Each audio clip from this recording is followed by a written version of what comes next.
Yo, nouvelle vidéo, nouvelle théorie. Aujourd'hui les potes, je vais vous présenter une théorie vraiment très intéressante. Dites-moi ce que vous en pensez en commentaire quand vous l'aurez écouté. Mais tout d'abord, avant de commencer la théorie, je voulais bien évidemment nous excuser, moi et Whis, pour cette petite activité d'une semaine. On a pris une petite semaine de repos. Surtout que cette semaine, il y a eu beaucoup d'informations par rapport à Dragon Ball. Surtout la soi-disant fin de Dragon Ball Super. Mais nous en fait dès que cette information est tombée on avait fait un live. Donc je pense que beaucoup d'entre vous l'ont loupé, c'est pas grave. Mais voilà. Du coup on n'a pas pu produire de vidéo durant cette semaine.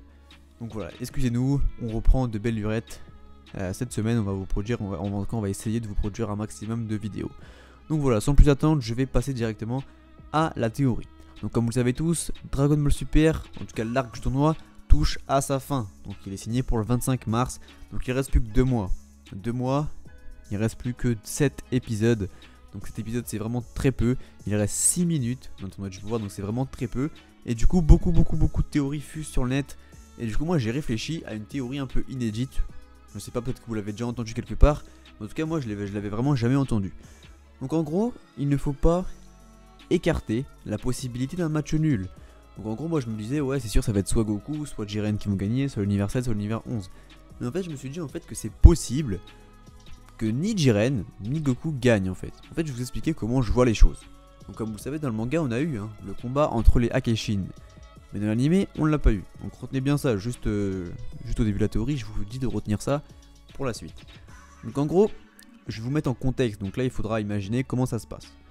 Donc en gros Goku et Jiren sont les deux seuls qui se tiennent encore debout sur l'arène. Et justement Goku et Jiren n'arrivent pas à se départager, ni l'un ni l'autre n'arrive à se faire tomber de l'arène, vous voyez. Et il reste que très peu de temps, ils sont tous les deux épuisés, Goku est bien évidemment en mode ultra instinct, Jiren a son max power up, il ne peut plus aller plus loin, ils ont tous les deux dépassé leurs limites plusieurs fois.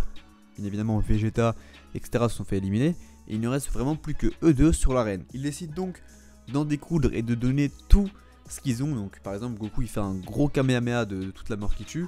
Et Jiren charge un Justice Flash de l'infini et ils se décident de se le balancer tous les deux. Donc en gros bim ils se lancent, grosse explosion sur l'arène, grosse lueur blanche, Zeno est en mode Sugoi, vraiment c'est un truc de ouf, on voit vraiment plus rien.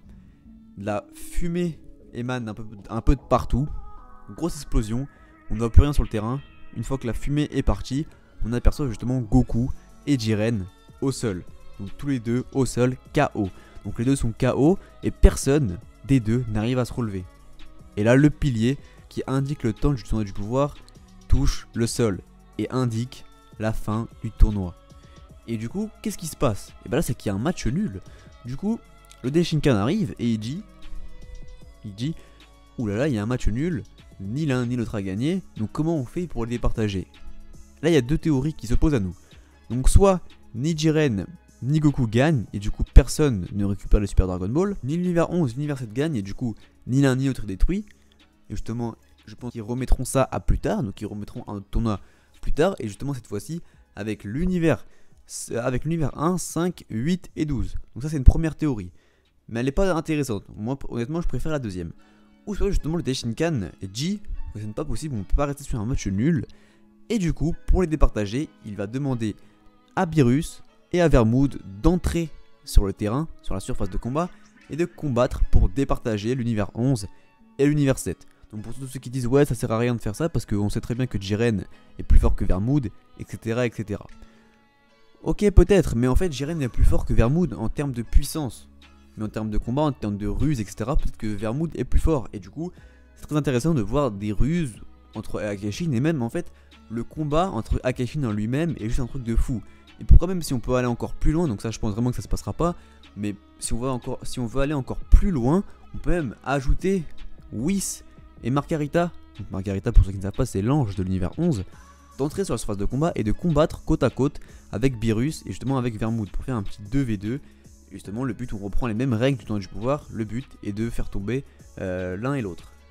Voilà, donc moi je trouve ça vraiment très intéressant, imaginez si on voit justement Whis et Margarita se battent, donc c'est vraiment une première, parce qu'on n'a jamais vu un ange se battre sérieusement, donc mis à part quand on a vu quelques fois Whis se battre contre Whis et Goku et Vegeta etc, mais c'est vraiment, ils se battaient pas vraiment, c'est-à-dire qu'ils se retenaient à mort et qu'ils se battaient pas vraiment, alors que là, il va vraiment pouvoir déchaîner sa puissance et on va pouvoir voir vraiment à quel point les anges sont forts et pouvoir jauger le fossé de puissance qui diffère entre Goku et Whis par exemple.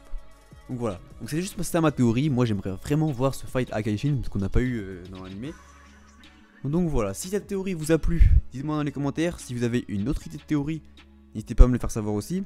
Si la vidéo vous a plu, n'hésitez pas à Hakai le pouce bleu, à vous abonner à notre chaîne YouTube, à notre Twitter. Et voilà. Donc je vous remercie d'avoir regardé la vidéo.